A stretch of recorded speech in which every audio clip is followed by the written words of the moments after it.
ওম শান্তি। সকলোকে নমস্কাৰ জনাইছোঁ। আজি ষ্টুডেণ্টসকলৰ বাবে এটা শান্ত আৰু একাগ্ৰ মনৰ বাবে কিছু কথা আগবঢ়াব বিচাৰিছোঁ। আজি আমি এনে এখন পৃথিৱীত বাস কৰিছোঁ য'ত জ্ঞানৰ অভাৱ নাই, কিন্তু একাগ্ৰতাৰ অভাৱ বহুত। ছাত্ৰ ছাত্ৰীৰ হাতত সকলো সুবিধা আছে, কিতাপ, ইণ্টাৰনেট, স্মাৰ্টফোন, অনলাইন ক্লাছ, কিন্তু তাৰ মাজতো বহুতে পঢ়াত মন বহাব নোৱাৰে। ইয়াৰ মূল কাৰণ হৈছে মনৰ অস্থিৰতা। মন যেতিয়া শান্ত নহয়, তেতিয়া বুদ্ধিয়ে সঠিকভাৱে কাম কৰিব নোৱাৰে। সেয়েহে সফল অধ্যয়ন প্ৰথম প্ৰয়োজন হৈছে এটা শান্ত আৰু একাগ্ৰ মন। মেডিটেশ্যন হৈছে মনক নিয়ন্ত্ৰণ কৰা এক বৈজ্ঞানিক আৰু আধ্যাত্মিক পদ্ধতি। মেডিটেশ্যনৰ সময়ত আমি নিজকে শৰীৰ নহয়, এক শান্ত, পবিত্ৰ আৰু শক্তিশালী আত্মা বুলি অনুভৱ কৰোঁ। এই অনুভৱৰ ফলত মনৰ ভিতৰত চলি থকা অপ্ৰয়োজনীয় চিন্তা, ভয়, উদ্বেগ আৰু মানসিক চাপ লাহে লাহে কমি আহে। যেতিয়া মন শান্ত হয়, তেতিয়া অধ্যয়ন সহজ হয়, স্মৰণ শক্তি বৃদ্ধি পায় আৰু বুজাৰ ক্ষমতাও অধিক শক্তিশালী হয়। এজন ছাত্ৰৰ বাবে মনেই হৈছে আটাইতকৈ ডাঙৰ শক্তি। মন যদি সঠিক দিশত থাকে, তেন্তে কঠিন বিষয়ো সহজ যেন লাগে। কিন্তু মন যদি মোবাইল, গেম, সামাজিক মাধ্যম বা অন্য অপ্ৰয়োজনীয় বিষয়ত ব্যস্ত থাকে, তেন্তে সহজ পাঠো কঠিন হৈ পৰে। সেইবাবে প্ৰতিদিনে মনক প্ৰশিক্ষণ দিয়াটো অতি প্ৰয়োজন।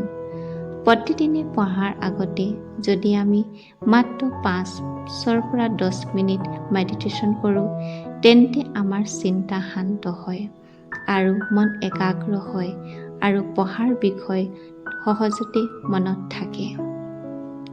পৰীক্ষা আগত মেডিটেশ্যন কৰিলে ভয় কমে, আত্মবিশ্বাস বৃদ্ধি পায় আৰু সিদ্ধান্ত লোৱা ক্ষমতাও উন্নত হয়।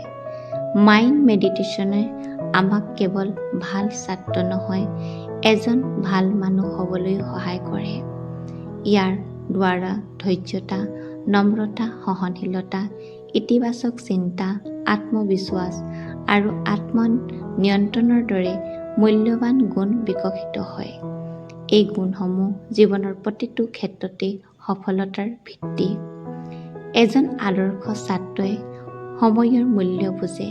তেওঁ নিয়মিতভাৱে পঢ়ে, সময়মতে শুৱে, সোনকালে উঠে, শিক্ষকৰ সন্মান কৰে, পিতৃ-মাতৃৰ উপদেশ মানে আৰু সদায় ভাল সংগ বাছি লয়।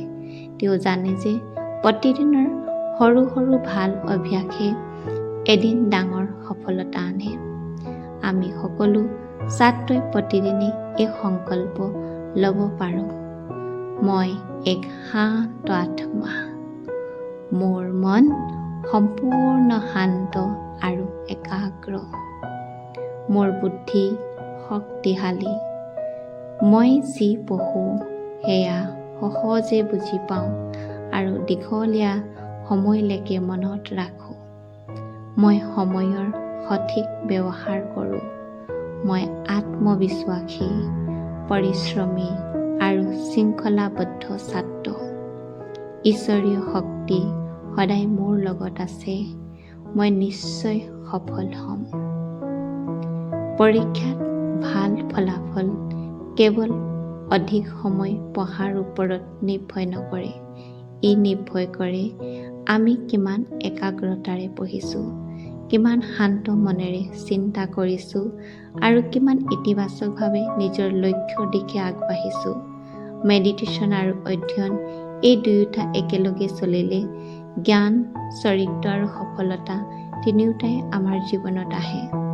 আহক আজিৰ পৰা আমি প্ৰতিদিনে কিছু সময় মেডিটেশ্যন কৰোঁ, নিয়মিত অধ্যয়ন কৰোঁ, নিজৰ মনক শক্তিশালী কৰি তোলোঁ, জীৱনৰ প্ৰতিটো ক্ষেত্ৰতে সফলতাৰ বাবে আগবাঢ়োঁ।